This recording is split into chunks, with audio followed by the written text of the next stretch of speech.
Olá, bem-vindo, Papo Livre no ar pela TV Indaiá, canal 26 UHF, você que nos acompanha pela internet através do www.tvindaiá.com.br.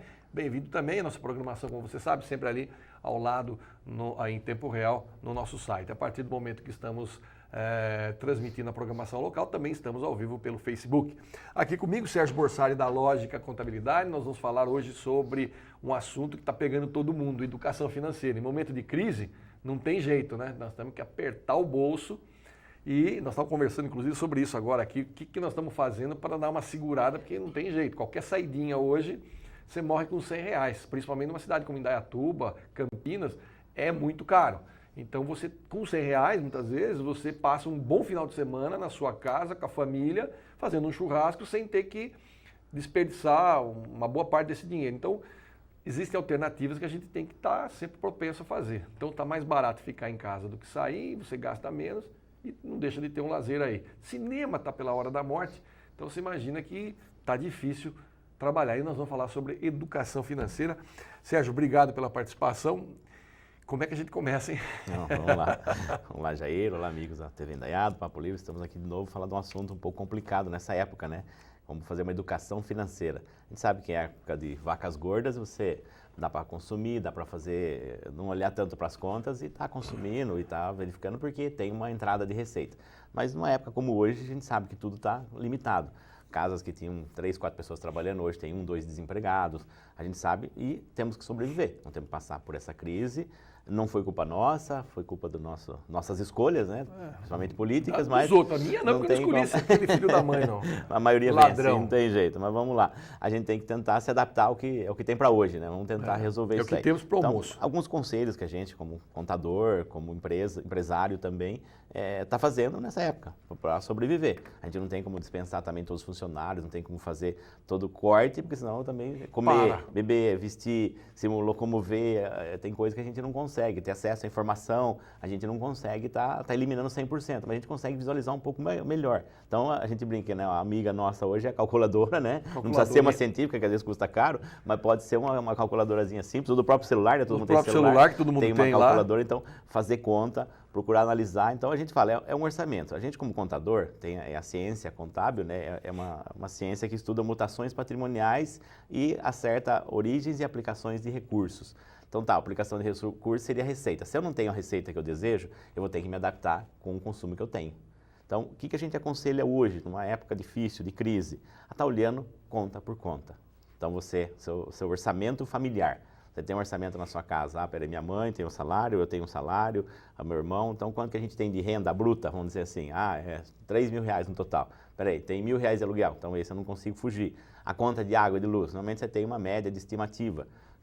Vai gastar R$200 por mês. Peraí, dá para pagar uma luz, dá para tá calor, tomar um banho mais não tão quente para não consumir, tem roupa para não perder tanto tempo passando roupa, chuveiro ligado, desperdício. Então a gente tem que se adequar para essa situação de hoje.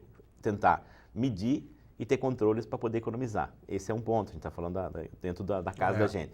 Peraí, eu consumo no supermercado, eu gastava R$200 por semana, peraí, vamos ver o que a gente pode cortar.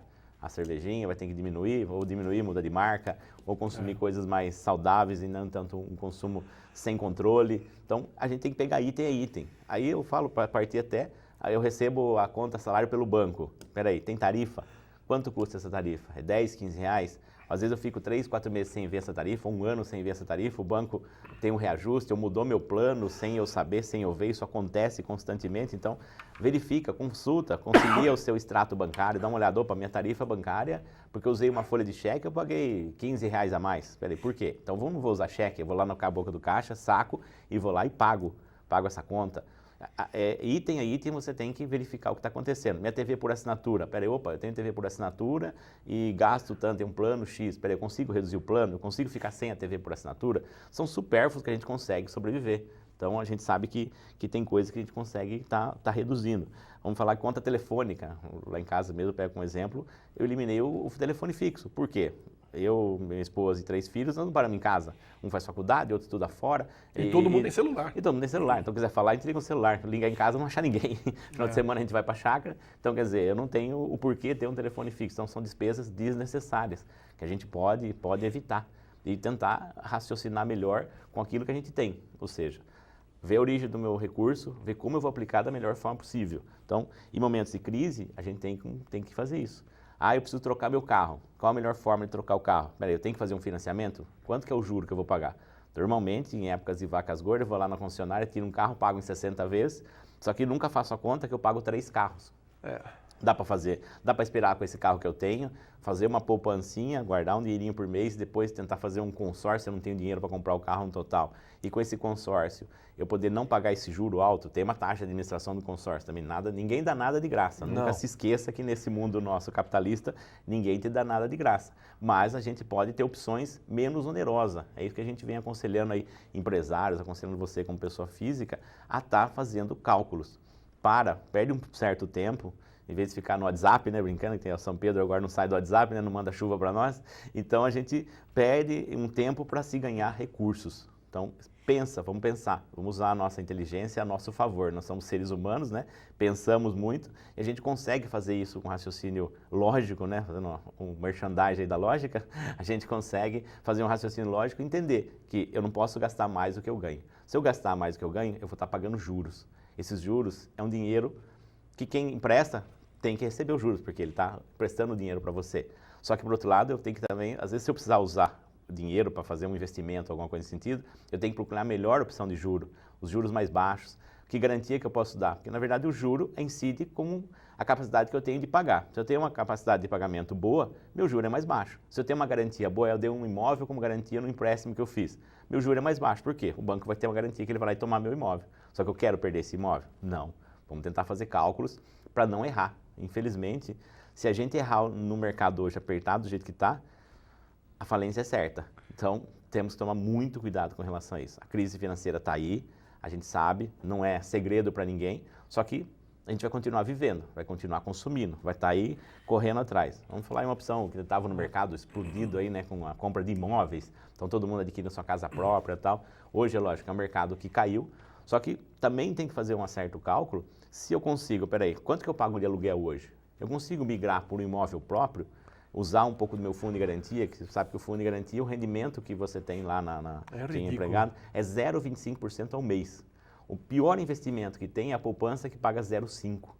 Então, de juros. Ele está abaixo metade da poupança. Então, quando o seu empregador deposita o seu dinheiro lá do fundo de garantia de você, empregado, o banco paga metade do que ele vai pagar para a poupança. Ou seja, é absurdo. Então, vamos pegar, de repente, esse dinheiro, se você tem lá parado, e tem a opção que também tem que saber se pode aplicar. Você compra um imóvel próprio, vai pagando as parcelas e sai do aluguel. Eu acho que é um investimento que ainda vale a pena. Mas, lógico, você tem que pesar se o imóvel está num preço bom, se o juro que você vai pagar para o banco é um juro acessível, e colocar, que eu falo, na calculadora, se você vai conseguir pagar. Senão, dentro da nação, vai perder até o seu fundo de garantia. Então, acho que isso é importante, tem que se calcular item a item. A gente aconselha o quê? Quem tem um computador, faz uma planilhinha de Excel, faz o seu orçamento familiar, põe lá quanto que é a receita, quanto que você gastou de cada coisa. Tem despesas que são fixas, como eu falei. Se você paga aluguel, é todo mês, você não vai conseguir não pagar. O IPTU é todo mês, a água, a luz, se eu tenho TV por assinatura, se eu tenho o telefone, se eu tenho essas opções, não tenho como ficar sem, eu tenho que ter essa planilha de saber quanto que eu vou ter que ganhar para poder suportar essas despesas. Se eu não tenho, peraí, se eu ficar negativo, eu vou estar fazendo igual o nosso governo. Ele vai quebrar, não vai ter condição e nós vamos pagar de trabalhar com relação a isso. Eu até abri uma planilha aqui, que outro dia eu estava conversando com um amigo meu, eles já mudaram.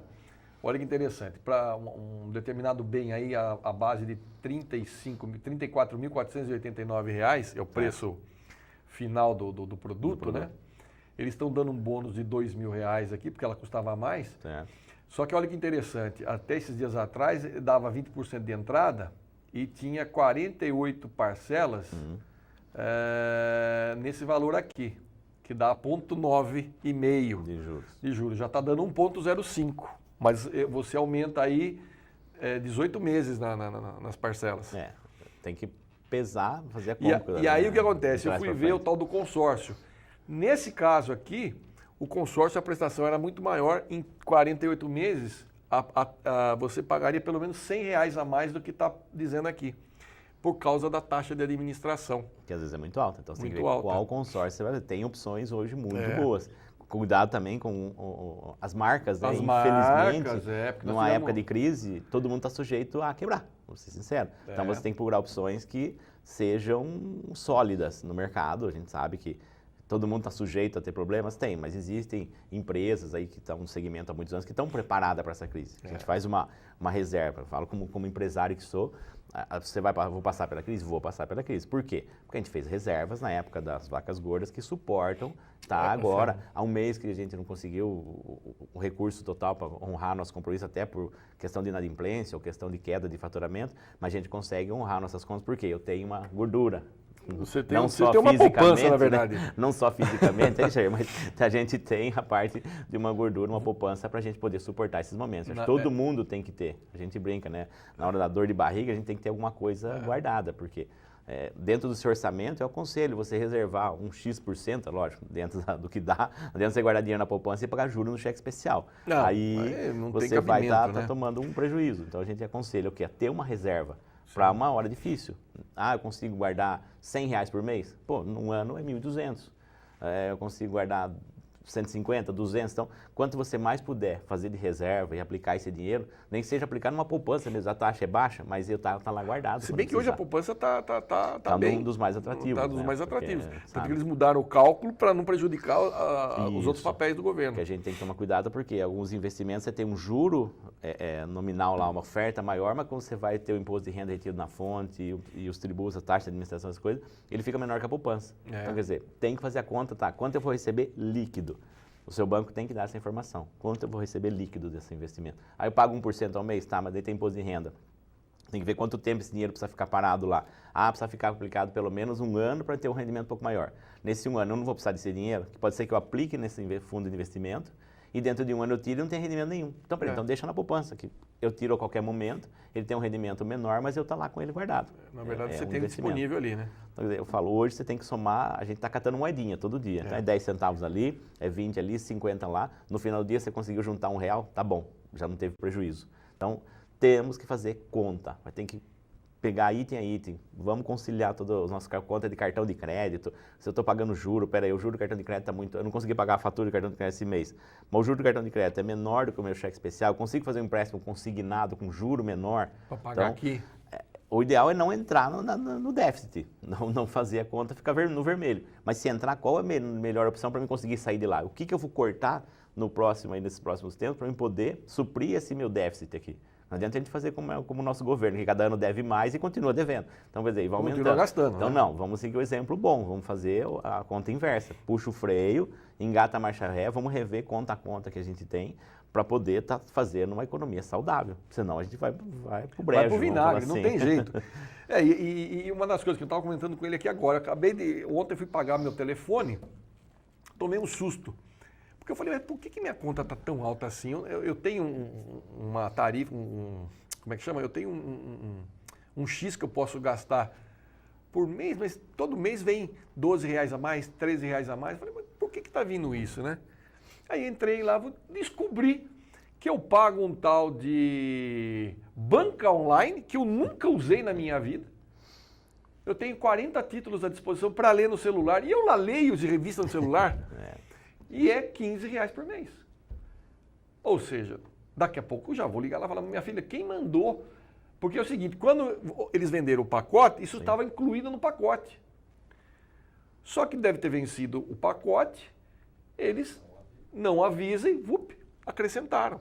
A gente brinca, são as propagandas para se vender o produto, né? Então ele põe uma série de coisas, aí tem aquela linhazinha, um asteriscozinho do tamanho que você não enxerga, né? Eu sei, sem óculos piorou. Aí tá lá escrito, promoção válida por 6 meses. Então você vê lá, TV por assinatura por R$19,99. Porra, vou fechar. Liga lá, correndo, só que daqui 6 meses ela passa para R$159. Você não viu isso? Aí para você cortar o plano, tem multas, tem uma série de coisas. Então, infelizmente, a gente tem que entender um pouquinho do nosso direito.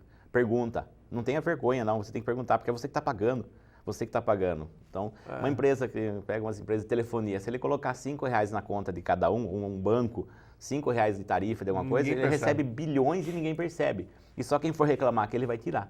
Então, a gente tem que preservar o nosso direito. Tem que correr atrás. O dinheiro é nosso. O dinheiro está caro. Pra você ganhar dinheiro hoje é difícil, está suado. Né? Quando entra fácil, a gente brinca, entra fácil no sentido assim, tem muita movimentação, faz-se muitos negócios, isso funciona mais fácil, a gente não se atenta a tanta coisa. Numa época de crise, você tem que se reinventar, tem que parar, puxar o freio e ver ponto a ponto. Temos que fazer isso. senão a gente quebra. Vai quebrar. E assim, e daí é o seguinte, né? O grande problema é esse. Se o governo quebrar, nós vamos pagar a conta. Ele não quebra nunca. Porque nós sempre vamos continuar pagando a conta dele.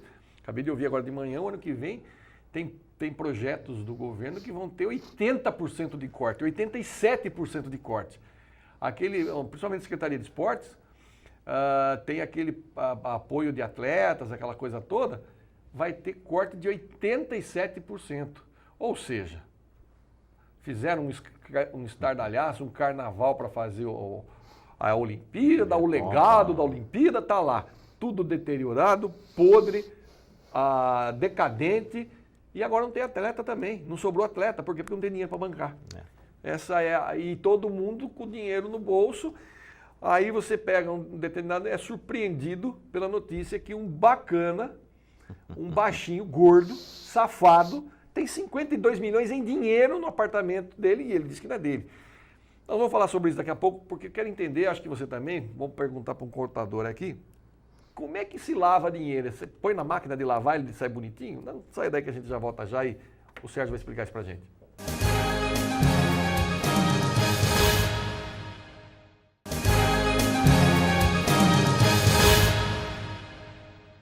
De volta com o nosso Papo Livre, primeiro bloco nós falamos sobre educação financeira em casa, nós estávamos falando que se você gastar mais do que você ganha, uma hora você quebra, porque não vai ter governo para te pagar, não tem povo para te pagar, o governo não quebra porque nós pagamos a conta. Você, eu, qualquer um mortal aqui, se gastar mais do que ganha por um determinado, vai chegar uma hora que vai quebrar e não vai ter jeito, porque não tem quem pague as contas. E aí eu pergunto, como é que funciona essa história de lavar dinheiro? Como é que essa história de que operação é essa que se faz para lavar dinheiro? Como é que esses caras fazem isso? Como é que o cara tem 52 milhões na casa dele, em espécie?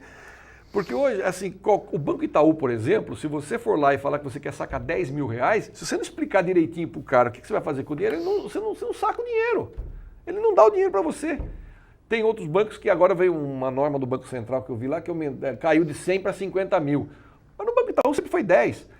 Então é o seguinte, se você, o Zoro, o Dunha, o Penca, o Repelenque, for lá e falar, eu quero 11 mil reais, o que o senhor vai fazer com o dinheiro? Não, eu vou no puteiro. O cara vai falar, não, senhor tem nota fiscal? Quer dizer, o cara embaça para pegar o seu dinheiro. Como é que o cara saca rios de dinheiro e esse dinheiro anda em mala para cima e para baixo e o Banco Central não sabe? Bom, já em primeiro lugar, eu tenho que dar um conselho para você. Vá num lugar mais barato, porque 11 mil reais para você ir onde você falou que você ia, é melhor você ir com educação financeira. Eu tô falando isso porque é assim para jogar no lixo a conversa. Porque, meu Deus, é um absurdo. O cara não tem direito de gastar o dinheiro dele porque ele quer. Esse político frequenta esses lugares. Eles frequentam. Não, e o que é isso? Eles frequentam, gastam e... A gente vê isso, né, nos noticiários, acompanha um pouco isso e passa a entender um pouquinho melhor, porque a gente entende a parte contábil, como funciona isso daí. Na verdade, é dinheiro de propina de empresas que vão ser subornados, né, para vantagens, né? Vamos pegar o exemplo da JBS aí, que foi um máximo, né? Para ele ter benefício para conseguir empréstimos do BNDES, que coitados dos empresários, eles têm que montar processos absurdos, morosos, para montar uma empresa, para gerar emprego, para ser honesto e sincero nesse país, não consegue. Eu acompanhei vários casos, o empresário faz tudo direitinho, aí ele tem que dar uma garantia 50 vezes maior do que o que ele vai emprestar. E aí chega um JBS lá, ele faz toque um pacote para você, um pacote para você, um pacote para você, toque assina, me acredita na minha conta 50 bilhões e assim por diante. Então, quer dizer, é desonesto para a gente como simples mortais. Eu sinto vergonha de chegar no banco e pedir 10 mil reais e a pessoa perguntar por que vai fazer, o que vai acontecer. Espera um pouquinho, a gente como simples mortais tem o direito, o dinheiro é meu, eu faço o que eu quiser. Concordo, ninguém vai ficar sacando, andando com dinheiro na mão, porque em primeiro lugar é perigoso. Então eu aconselho você, faça a transferência bancária, faça esse tipo de coisa.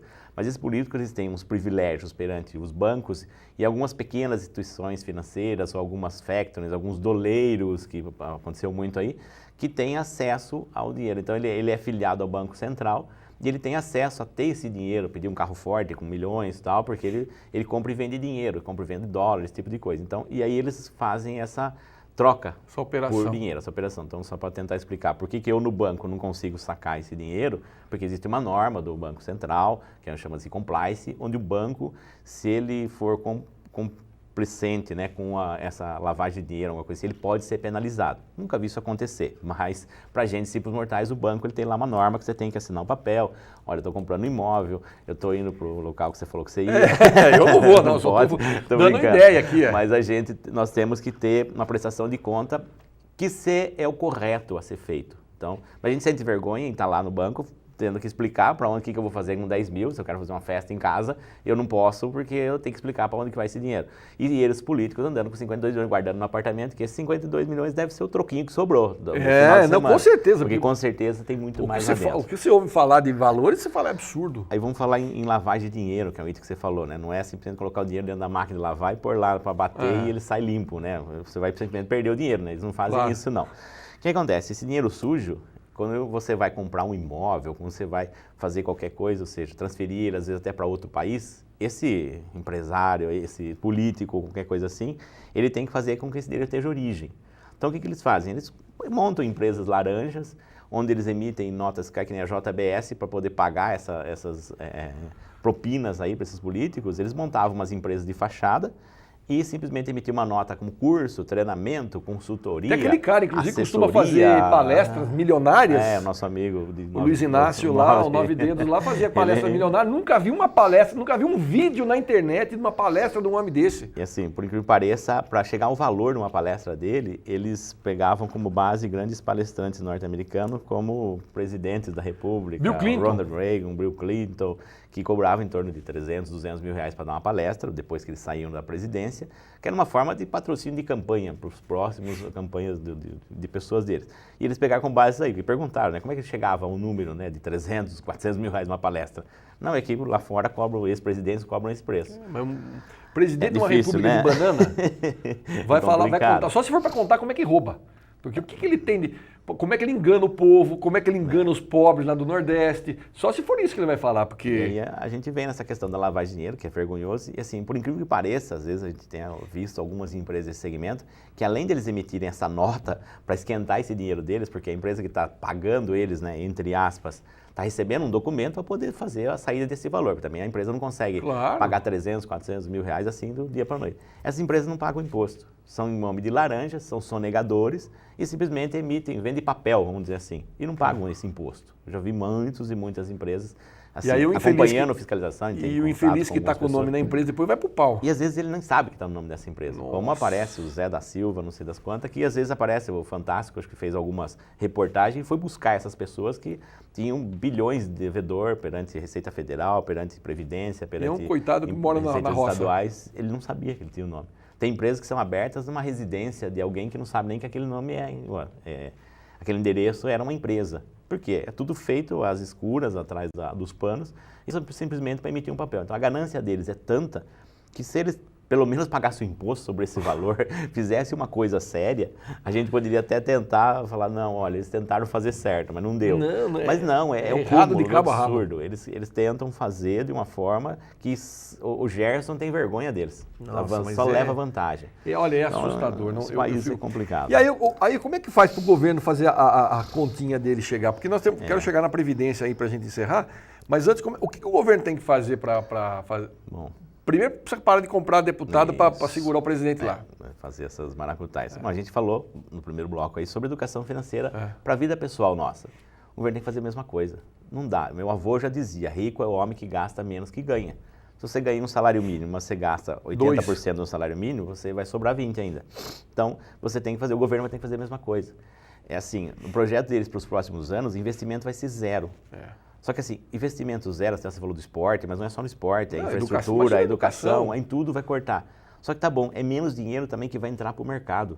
Menos dinheiro que vai girar dentro do nosso mercado, então vai ter menos gente recebendo, menos gente consumindo, e essa cadeia, a gente fala que é o efeito dominó. Cai o primeiro, ele vai caindo na sequência. E aí, até onde a gente vai resistir? Exatamente. 150 e tantos bilhões que foi o rombo do orçamento desse ano, quer dizer, quem vai pagar essa conta? E vamos combinar também, peraí, não tô aqui. E quem vai bancar essa conta, desculpa só intervir, é os bancos. Eles vão bancar esse dinheiro, porque hoje não tem empréstimo. O Lula ou qualquer outro do governo pagaram toda a dívida no exterior. Simplesmente eles transferiram o débito para o interior. Por quê? Os bancos nacionais estão ganhando esse juro que antes pagavam-se lá fora. Então o dinheiro fica em casa. Aí eles conseguem patrocinar um pouco melhor as campanhas, conseguem fazer alguns acertos. Não tem o FMI, né? Não tem o FMI, não aparece, né? Não fica aparece. Só interno, fica dentro de casa. Entendi. Então é complicado. Por isso que não tem. E o que eu ia dizer é justamente isso. E vamos fazer justiça, não quero aqui elogiar o Michel Temer, longe de mim isso, mas eu quero dizer que em um ano não dá para fazer um rombo de 154 bilhões. Tudo bem que ele colaborou aí no finalzinho aí, mas 154 bilhões é grana que veio desde o governo lá atrás do Luiz Inácio. E para arrematar o que você falou do BNDES, eu me lembro que em 1995, se você tivesse o pequeno, na época do governo Fernando Henrique, se você que era pequeno, era micro, você tinha um projetinho de aumentar sua empresa, você tinha um projetinho de comprar máquina, comprar um carro, coisa e tal, você apresentava um projeto no Banco do Brasil e você tinha um financiamento, tinha uma linha de crédito para pagar em 36 ou 48 vezes, com 6 meses de carência, que era justamente para gerar o negócio do pequeno e do micro e gerar emprego. À medida que o pai dos pobres lá assumiu o governo, só nego grande, pequeno assim não tem vez. E só tubarão pegou dinheiro do BNDES. O que o BNDES fez para suprir a cidade dos pequenos? Ele criou um cartão de crédito, certa bandeira, mas que cobra juros de 2% a 3% ao mês. Então, quer dizer, não fez nada para pagar. Não. Você recebe 0,5% na poupança e empresta 3% no cartão de crédito. Quer dizer, não vai resolver o problema dos pequenos. E aí você pega o imposto, você pega pega dinheiro, o governo pega dinheiro no mercado a 13% ao mês e dá pro BNDES emprestar pro Joelis da Silva e o JBS da vida aí a 3, 4, 5% ao mês. Quem paga essa diferença? O cofre público. O cofre público que é nosso, na verdade. Eles são gerentes da nossa empresa, porque quem paga todo mês a nossa contribuição somos nós, não pagar o seu imposto, não pagar a sua previdência, não pagar tudo aquilo que encarrega. Hoje, se você pegar cada R$1 que você ganha, no giro desse R$1 dentro do mercado financeiro, dentro do consumo, 40, 50 centavos fica para o governo como imposto. Isso contando com a sonegação que já existe. E sem contar que e você não tem retorno disso, porque nós estamos acabando de falar, o ano que vem não vai ter investimento, vai estagnar a economia, porque o governo não tem dinheiro para fazer nada. E aí como é que fica a Previdência? Bom, vamos lá. Eu acabei de ler uma notícia ontem que o Brasil está em vias de virar uma Grécia, porque lá estourou a Previdência e aqui vai estourar também. Sim. A gente existe, lógico, a questão que cada ano que passa a população tem uma sobrevida maior, está sobrevivendo mais tempo, então tem mais gente usufruindo do benefício da Previdência. Só que a gente também sabe muito bem, claro, que eu contribuo pelo benefício da Previdência, pelo teto, que seria R$5.000, vamos falar assim, durante minha vida toda, quando eu aposento, tem fator previdenciário, tem tempo de contribuição tal, eu recebo R$3.000. Então, quer dizer, peraí, eu contribuí pelo teto, estou recebendo metade do teto. Então, isso é claro e evidente na vida, essa conta não fecha. Aí o governo vem dizer o seguinte, mas o que arrecada da Previdência não consegue bancar o benefício que paga. E o que eu tenho com isso? Tá, mas quando se instituiu a Previdência Social, ela tem recursos que vêm dos empregados, que é o 8% até 11%, depende da sua faixa de ganhos. Tem uma faixa de recursos que vem das empresas, que é 22% do que é 20%, né? Mas tem mais os dois de risco, que é o SAT e RAT. Pode oscilar isso daí, mas vamos falar em 22%. Que o empresário banca do seu funcionário. Então, quando você paga R$1.000 para o seu funcionário, 200 também você tem que pagar. Então, já vai para 1.200, vai para a Previdência Social. Esse dinheiro também ajuda na contribuição. E depois foi instituída, na época, a contribuição social sobre o lucro líquido. Então, toda empresa paga seu imposto, que é para contribuição para o fim social. Tem o COFINS, que era contribuição para o fim social, o imposto que é destinado para a Previdência. Para o quê? Para bancar esse consumo que vai existir. Já existia essa previsão que isso iria acontecer, que a população ia envelhecer mais, que a população... E quando a população não envelhecia tão rápido, falecia com 50, 60 anos, não dava nem tempo de ter o benefício, de gozar dele, vamos falar assim. Para onde ia esse dinheiro? Então, foi desviado, claro. Com certeza. Foi para uma finalidade não social. Então, quer dizer, o governo agora vai ter que prestar conta. Só que acontece, se ele já está com um rombo na conta do feijão com arroz, no orçamento dele lá, da entrada e saída, como é que ele vai bancar, passar esse dinheiro para a Previdência? Ele vai simplesmente vai ter que tirar da Previdência para ajudar a pagar esse rombo. Então, quer dizer, até onde a gente vai aguentar isso? Na verdade, tá na hora do basta? É um basta. Ele tá pegando um dinheiro do trabalhador, do contribuinte, para pagar essas loucuras que tem lá. E o que mais me deixa chateado é que aí é onde nós falamos que falta realmente educação. O que mais me deixa entristecido é que as pessoas não conseguem enxergar isso. Para eles, tendo arroz e feijão todo dia, está tudo certo. Ele não quer, a grande massa não tem um senso crítico e pensa dessa forma. Essa nossa educação, né, como brasileiro, sempre foi muito pacífica. A gente veio de um regime militar, onde se abrisse a boca apanhava, então era meio assim. Então a gente não teve uma cultura de estar sempre reivindicando, indo atrás dos seus direitos, indo atrás daquilo que você teria que receber como cidadão. Está escrito na Constituição, foi eles que aprovaram. Eu tenho direito à vida, eu tenho direito à educação, tenho direito a ir e vir, tenho direito à saúde, tenho direito à segurança. Peraí. Só sobrou direito à vida, a sobreviver, né? Não a viver, a sobreviver. Aí você pega esses tantando Brasil, o Movimento Brasil Livre lá, que é um bando de coxinha, que ao invés de estar tentando fazer as pessoas entenderem o processo, como é que é, fica brigando porque tem uma exposição de gay, porque o gay... Meu, deixa o gay com a vida dele, ninguém tem nada a ver com a vida do outro, pô, sabe? Tem uma exposição, eu não vou, eu não gosto, eu não vou. Não é? Gosto, e não é uma questão de ser homofóbico, o que quer que seja. Eu vou onde eu gosto, onde eu não gosto eu não vou, não quero. Tem uma exposição de Picasso, pô, a minha acessibilidade não seja... Não vou. Isso quer dizer que o quê? Que eu não gosto do cara, que o cara... Não gosto, não vou. Então não tem essa de ficar discutindo superficialidade, e aí nesse caso, me perdoem a franqueza, está se discutindo o sexo dos anjos e nós temos coisa muito mais importante para discutir, que é o destino do país, onde é que nós vamos parar. Claro que se nós estivéssemos vivendo na Suíça, onde tudo funciona direitinho, tudo está certo, o imposto é recolhido, aí nós vamos discutir se aquela exposição está assim ou está assado, deveria ser de um jeito, foi de outro. Eu acho que é uma escala de prioridades que você tem que ter e não ficar daí vociferando. Aí você pega a internet, todo mundo falando, achando o máximo, metendo pau. E daí? No que isso muda o país? No dia seguinte você vai pagar o imposto do mesmo jeito, os caras estão roubando do mesmo jeito e você vai mofar na fila do INSS do mesmo jeito. Eu brinco, né, no escritório, na minha vida, com meus filhos também, é o seguinte, às vezes a gente fica olhando a formiga e atrás de nós está passando um elefante. E ele passou e foi embora, e nós perdemos ele. Então, e a formiga, nossa, aquela formiga que está ali, ela não vai conseguir resolver nosso problema. Então, respeito o direito de cada um tem a sua opinião, o seu jeito, mas nós temos que preocupar hoje, ter um foco naquilo que está nos prejudicando. Que é a classe política, que é o desgoverno do país. Então, a renovação eu acho que é importante, o regime militar eu acho que é muito difícil se você pôr ele de volta, porque o mundo já não aceita isso também, não dá. Então temos que modernizar. Só que temos que ter, como no mundo, tem corrupção no mundo? Tem, com certeza. Claro que tem, só que num número pequeno. Mas hoje o Brasil chegou num ponto que não dá mais, tá impossível. Então vai chegar a hora que a gente vai ter vergonha do nosso país, né? Não. E já tem muita gente falando que vai embora para o Paraguai, vai vendo, para o Paraguai. Quando a gente já chegar nisso, né? Ai, meu Deus, mas tudo certo. Sérgio, obrigado pela participação, foi um prazer recebê-lo aqui, muito bom, esclarecedor, espero que o pessoal de casa tenha gostado, tanto quanto eu, e volte outras vezes, porque um papo assim sempre é muito importante para o pessoal de casa, tanto quanto a mim, para a gente desanuviar as ideias aí e colocar um pouco mais de luz no que realmente importa para a gente. Muito obrigado, a gente que agradece pelo convite, estamos sempre à disposição e que for preciso do nosso conhecimento, estamos aqui para ajudar. E que a população tenha consciência, é isso que a gente pede. Vamos que vamos. Muito obrigado e você aí de casa, obrigado pelo carinho da sua audiência, eu fico por aqui e a gente se vê no próximo encontro. Até lá, fique com Deus, muita paz, não desligue, tem mais programação da nossa TV Indaiá rolando na sua telinha. Tchau!